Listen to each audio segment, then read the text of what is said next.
Welcome back to Drew and Me. We were just talking about favorite Nsync songs, joined by Melissa Rich and Laura Roblin. Laura, am I pronouncing your name correctly? Yes, perfect. Cool. Well, in French they say Roblin, but Roblin is the perfect English pronunciation. Cool. And Melissa, am I saying your name correctly? Yeah, it's Reach. Ooh. Reach. Okay. No, I am absolute American. Okay. In the most tasteless way possible. Gross and all. Okay.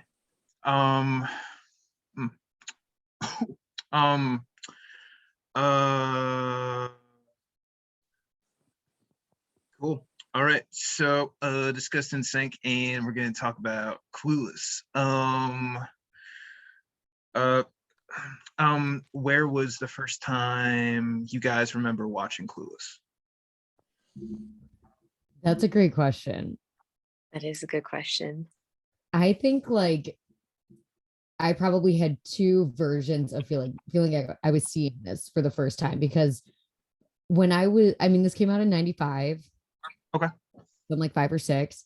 I know I didn't see it right then. And I think I was actually, and Laura, you might feel the same. I feel like I was exposed to the show Clueless before the movie. There was a show, I think it was on TGIF, if I'm not mistaken. Yeah.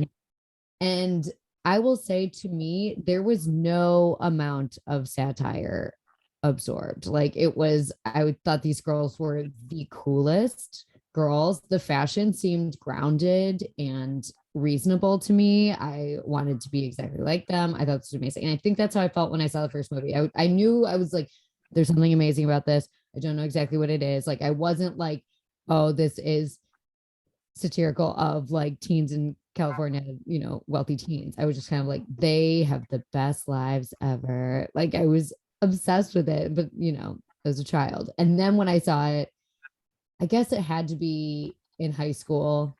I would say later high school, maybe even before that, maybe late middle school. I was like, oh, this is a perfect film. This is a literal perfect film.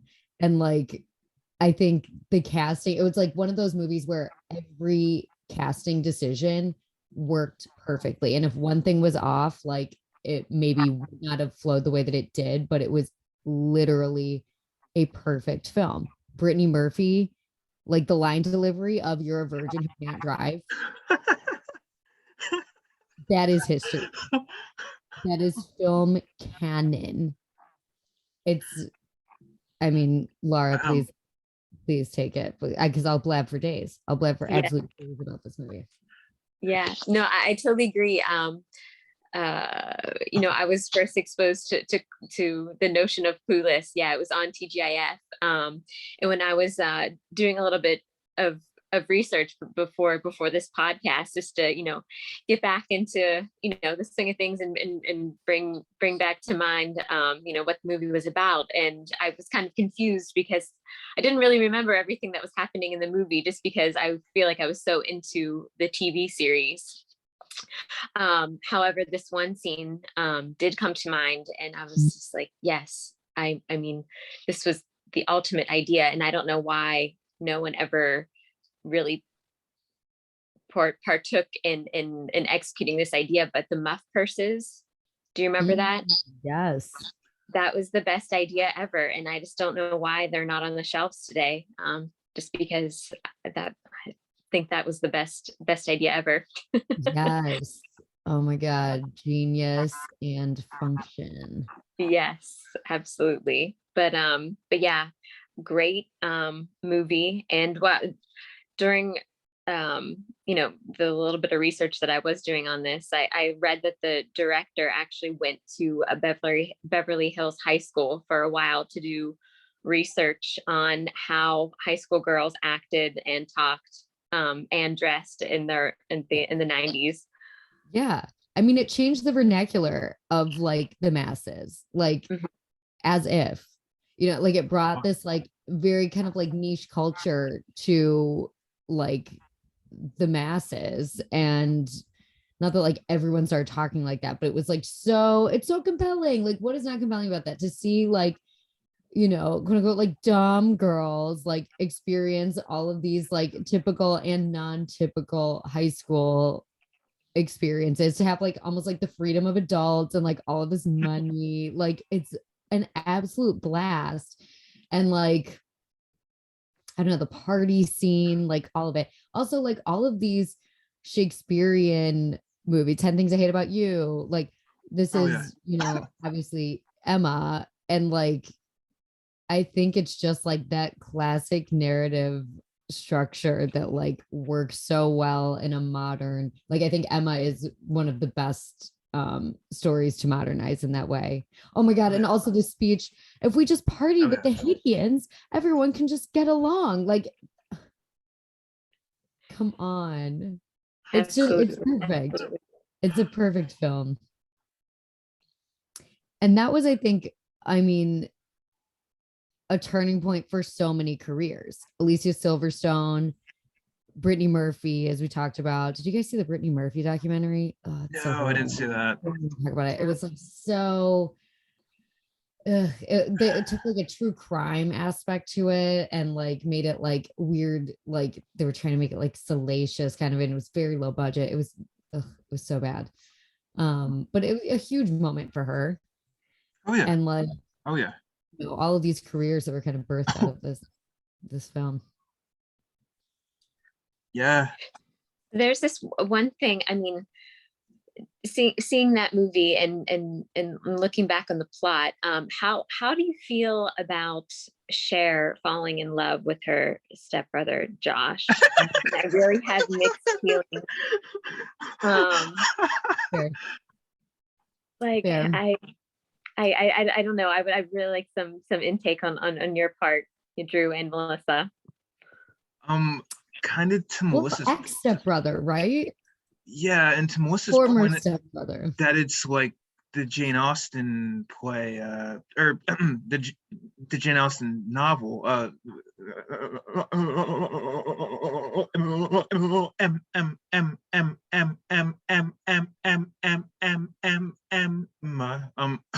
um, uh, it's just like Josh is the Knightley character in the book.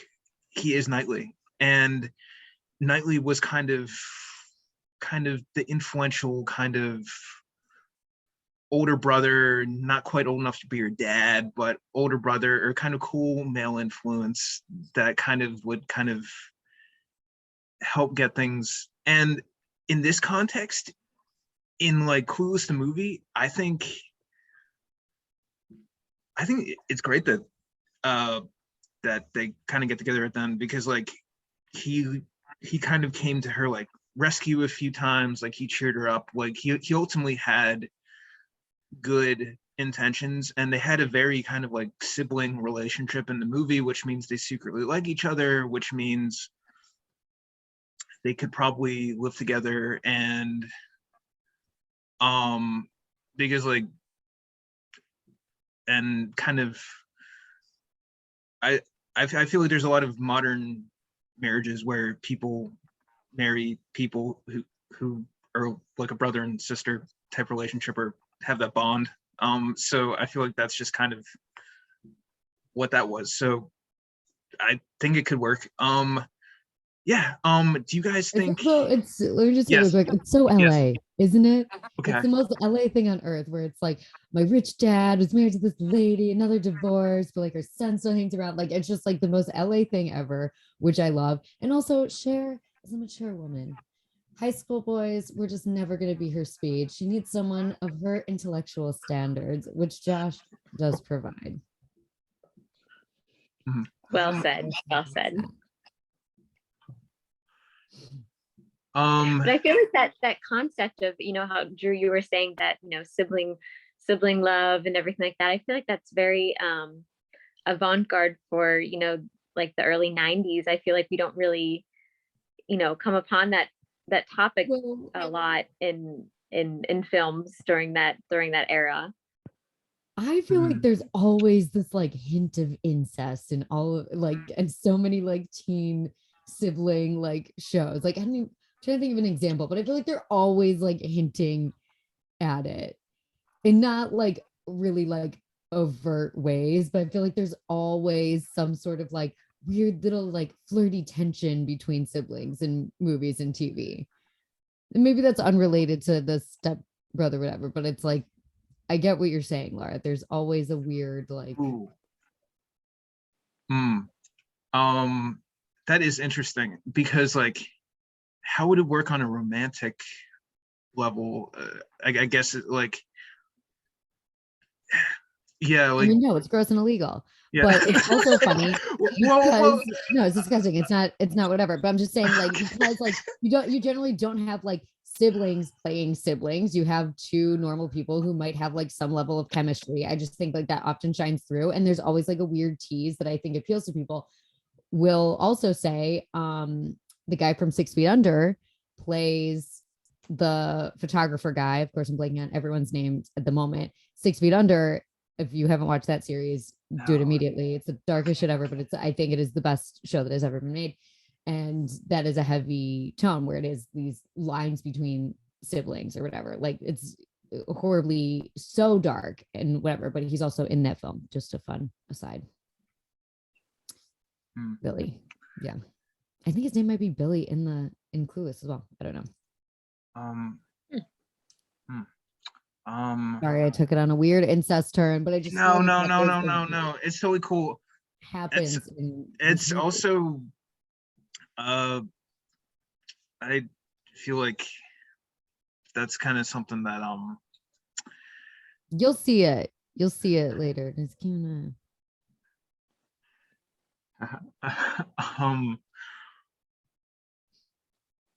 cool. So do you think that Cher and Josh are still together? Do you think they got married? No, I think Cher goes to college and she ultimately ends up with someone more like her own father in a sense. Or no, I could see her end up like being like CEO of something. Like I could see her becoming like real, an LA mogul herself. And being on Real Housewives of Beverly Hills. Yes, for sure. I could actually see her maybe marrying an older, successful man. I mean, not like being like a gold digger or whatever, but establishing a true relationship with someone much, much older than her age, sort of like a George Clooney. So a classic LA fairy tale. Yeah. Yes, absolutely. What do you think, Drew?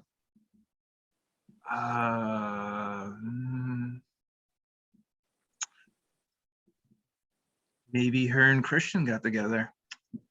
Christian, I think he might be bisexual. So okay. The thing is, if you are bi, or like, it kind of just depends. Her and Christian could have gotten together, or it could be a spin-off series now, which I feel like it would be really successful.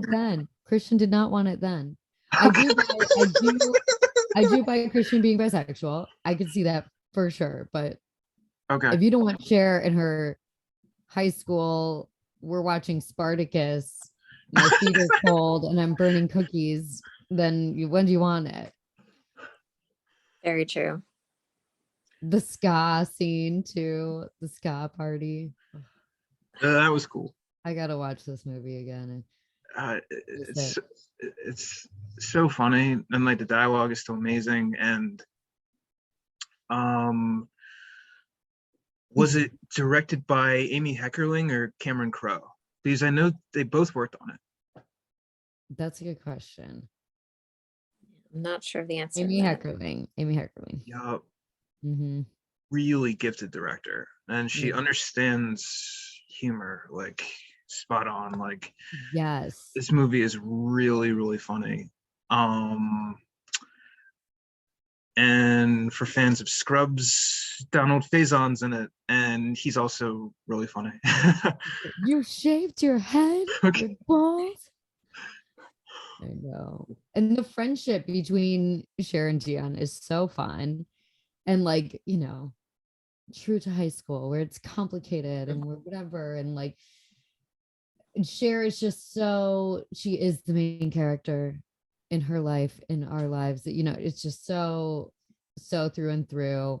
I think Ty is like the most interesting arc when Ty almost dies at the mall. You know, it's just so fun to even like talk about like that the drama of our lives is Ty almost died at the mall. Like when they're on the freeway on accident, they accidentally get on the highway and Dion's driving and they feel like they're gonna die. They had these near-death experiences. It's just, I love it. It's so fun. It is the movie of our time. Yeah, there was some close calls in that movie. Cher gets robbed at gunpoint. Oh Oh, my God, I forgot about that. oh man. Yeah, I guess.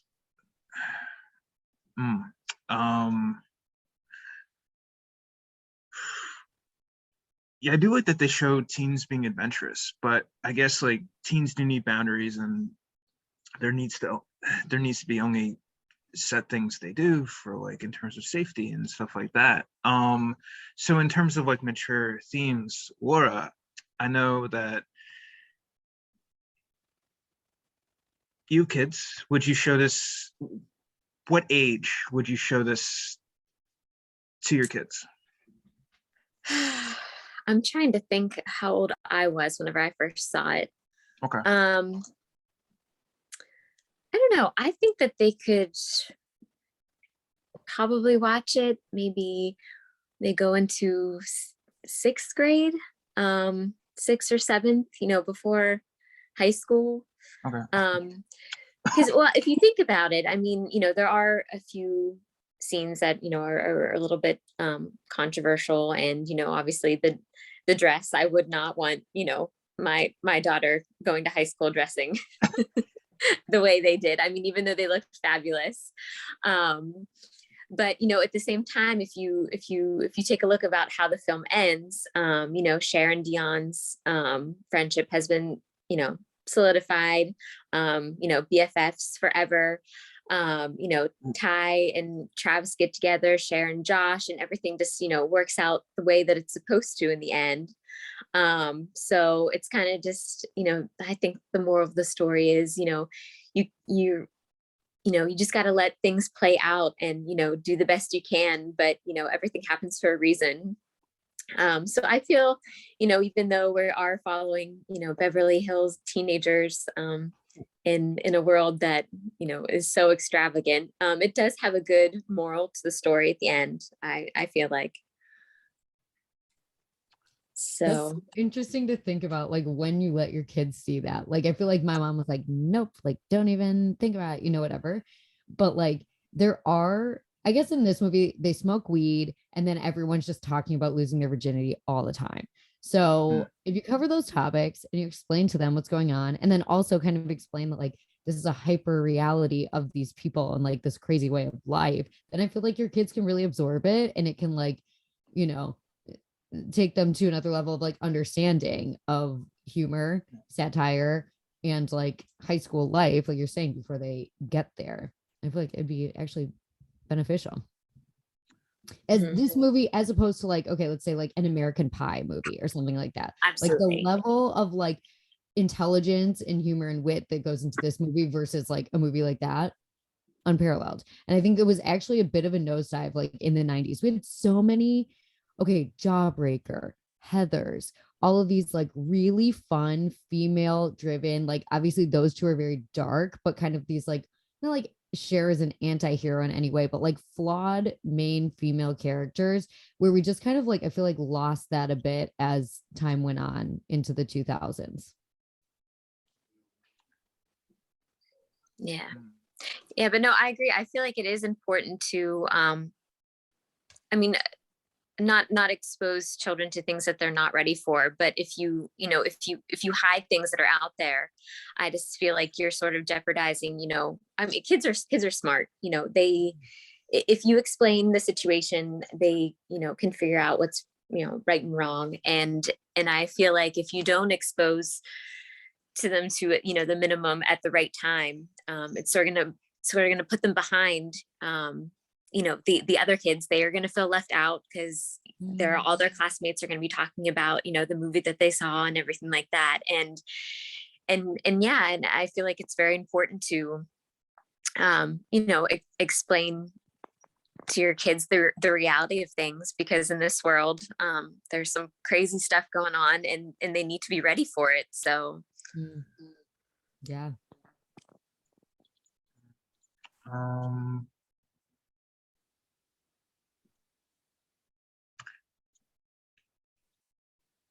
Yeah, I agree. And like a lot of this stuff, at least like when I first saw the movie, I didn't even notice like any of the drug stuff or the marijuana. Like maybe it was just like cigarettes. Like I don't think they actually say it's weed or anything. So it's kind of subtle. Teens will understand. And also, in a lot of states now we're more liberal about marijuana. So that could change the scope a little bit. Yeah. I'm pretty liberal. So if my kids were like, hypothetically, if my kids are like 10, I'd probably show this to them. Like, yeah, so I'd probably wait till 10. But then maybe with adult supervision. So if they have a question like, should I do something that the characters do that's really bad, I'd say no. Okay, so yeah. Right. I feel like you also have to show them what's funny. Like you have to watch it with them so you can laugh at this part and be like, that's funny. That's not real. Like that's like, an exaggerated thing or something like that. Or maybe they'll know, maybe they'll catch on, but I feel like that's like, I don't know, something else you have to like kind of like click for kids in a sense. Maybe. Yeah.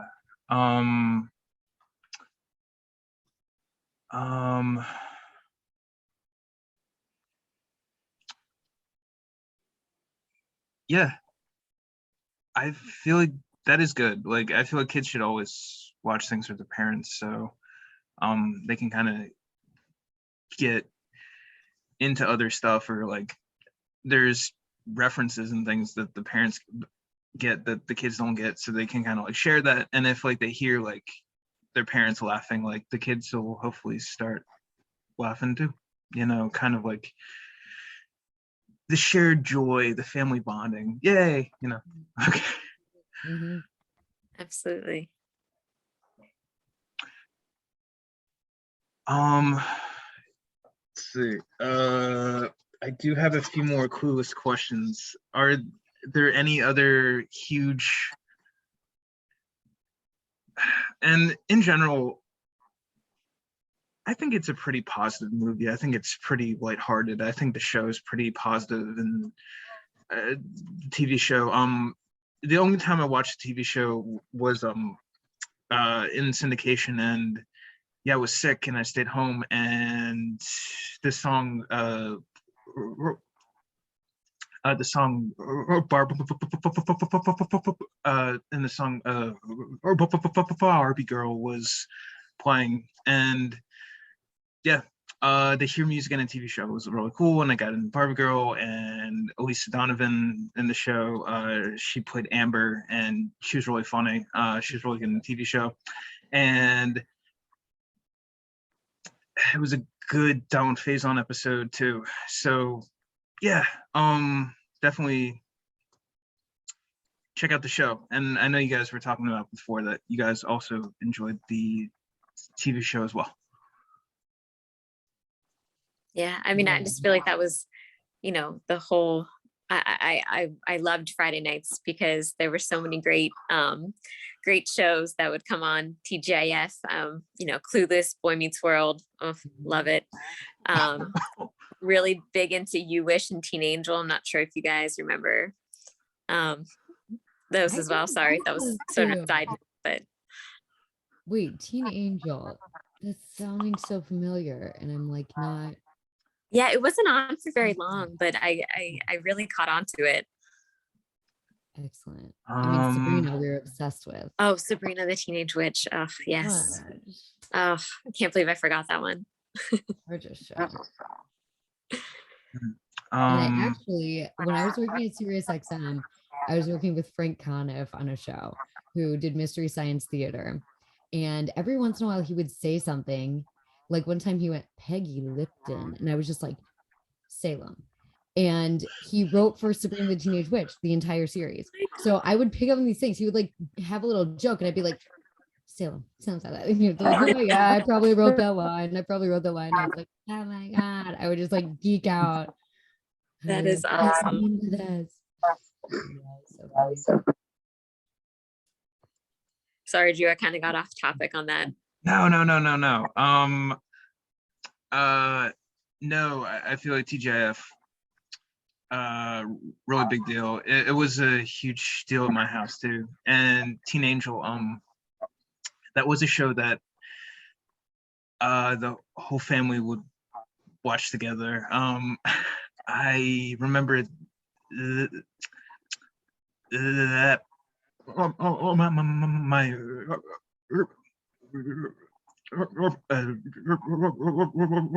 my dad actually really liked Teen Angel, but Sabrina was probably our favorite show. So yeah. So good.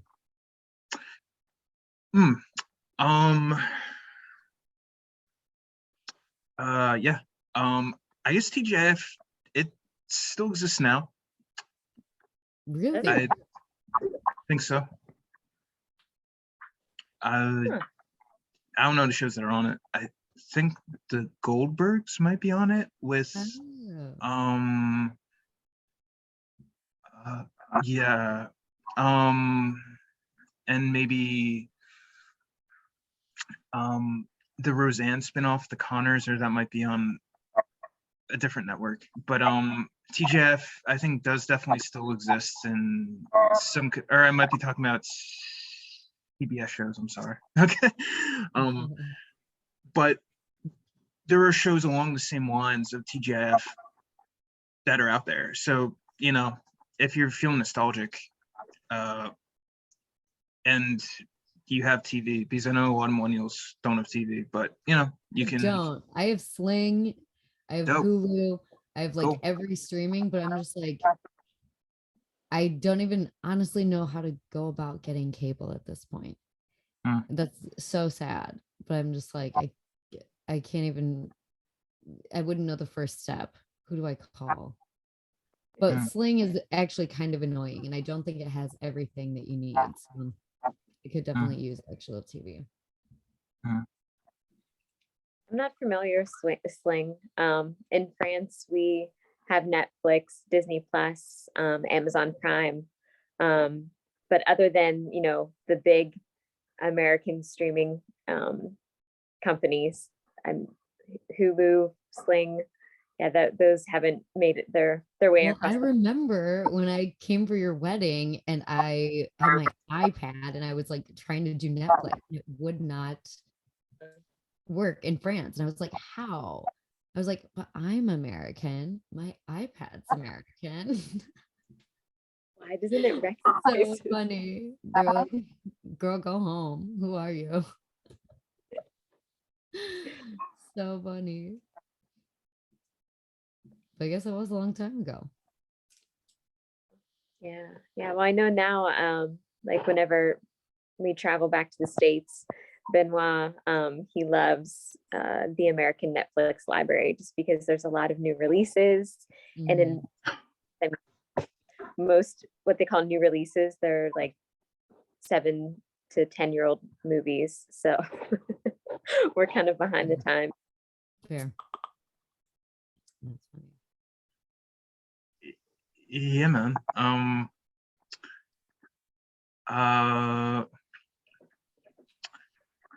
That's cool though. Do you think they should, let's see, so pulling back from TV and going back into movies, should there be a Clueless 2? Should they revisit it? And maybe like they're all grown up now, or a Clueless reunion, kind of what you were talking about with American Pie, like they made American Reunion. Like, should they make Clueless? Don't touch reunion? it. Okay. No, absolutely not. Resist. Don't ruin it. Yeah, I no, think that is one of the untouched ones. It's like, yeah.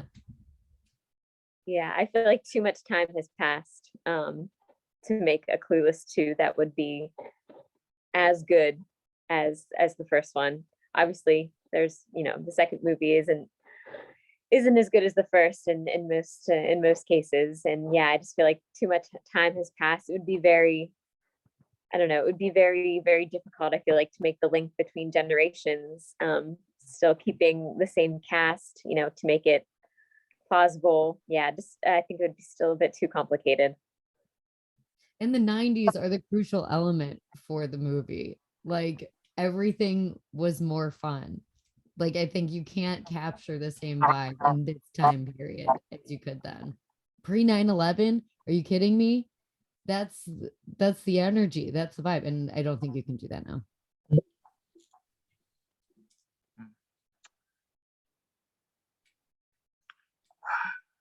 I have to bring up 9/11 anytime we're talking about all this, because I do think it was the biggest cultural reset, and especially in art, like everything post 9/11 is immediately less fun. I mean, like less lighthearted. Everything that was the huge loss of innocence, not only for us individually, but culturally. Yeah.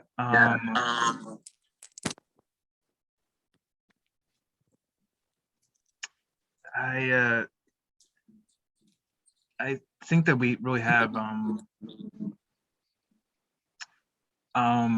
yeah, I actually don't think we ever really recovered From 9/11. I from know it's hard 9/11 for in me a to lot bring of up ways. 9/11 with 6 minutes left in the podcast, and there's a lot to say about it. Yeah. But I think, yeah, culturally and with ideas and kind of the death of like girl power in that sense, it was a big factor. Absolutely. Yeah. Let's see. Is there a way to connect Nsync to Clueless, or just that it appeals to a similar audience, lighthearted, late 90s cool stuff? Well, I think, Laura, you said the first album came out in 97. Correct. I think Yes. I almost like this like pre-boy band 90s time period. Like it seems a little bit cooler. You know what I mean? Like the lack of corniness that boy bands did like provide. Like I feel like if Nsync was around during Clueless, they would be like, ew, like I'm sure the girls would like somewhat like it, but I feel like high schoolers had to kind of hate Nsync a little bit to be like cool. And I like that there was not like this need to do that in Clueless, because it was just before their time. Like it was kind of like, okay, the ska like skater kids, but actually like everyone still is kind of in that culture. And then there's like, I feel like fun rap and stuff that they're listening to. So I kind of like that there's the absence of boy bands. Yeah, I definitely agree with you there. If I don't know if we could connect Nsync into Clueless in one way, maybe cargo pants, but other than the costume choices, yeah, I feel like it's very, very hard to do. You're absolutely right. In cargo pants, utility wear. Oh, so practical. Yeah, Those pockets were so big. Yep. The zip offs in case you needed to be in shorts. What could be better? I think I had one of those, and I would Yeah. like try to like utilize it, and it was just like, oh, this is too hard. I know. Mm, I think even the three-way ones, the pants, the capris, and the shorts. Yes. Yep. Oh, wow. What a time. Limited 2 was also, I feel like we need to drop that. Oh my gosh. Yes, please. Because that was like, it fit right in. And I feel like Limited 2 was kind of like inspired by like Clueless style, but then like weaved right into, I feel like they would sell Nsync like merch at Limited 2. Like it was just like fun, bright, colorful, somewhat eccentric clothes for young girls obsessed with boys and boy bands. Yes. Yes. Me and Yes. Laura. Thank you for dropping the Limited 2 bomb. That was missed that store. I know. Everything. It was amazing. I feel like Drew probably just had to like watch and listen to us like gab about all of this stuff like every time we were on vacation or like anything. Drew's probably like, oh my god, these crazy girls. No. With their oversized Justin Timberlake portrait t-shirts. Yes.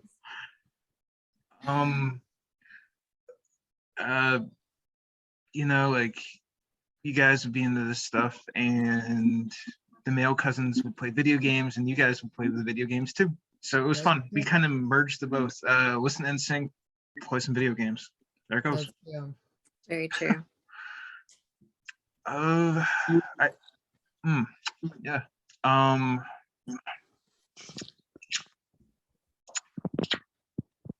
There you go. And I think Clueless 2 will get made eventually. Okay. You're probably right. They can't help themselves. I don't know if any of you guys have watched. We're in the midst of the Sex and the City reboot right now. Ooh. And it's tough. It's tough to watch, as all of the film, or I would say the second film and was for whatever. Like if there's money to be made, it's really, I think, tough for anyone to not do it. Oh boy. I think it's great we're getting more Sex in the City. I think it's I think it appeals to a lot of audiences. I think it's very current. I think it's very relevant. I think it still has a lot of legs. Yeah, and it's good to see, 4 main characters in their mid-50s, like women that we actually care about. I feel like you have to tell people to care about women in their 50s, and there's not a lot of narratives like surrounding them that are not like, just about motherhood or whatever. Like it's nice to see like single women, alternative lifestyle, all of that. It's very fun, but it's, sometimes it's like cringe. Mine says less than a minute, Drew. Oh no. Oh my goodness. No. All right.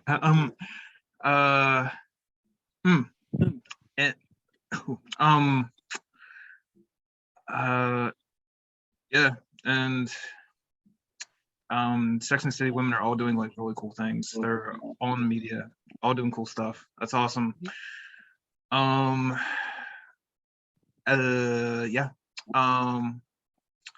Cool. So this was Drew and me, Clueless and Nsync.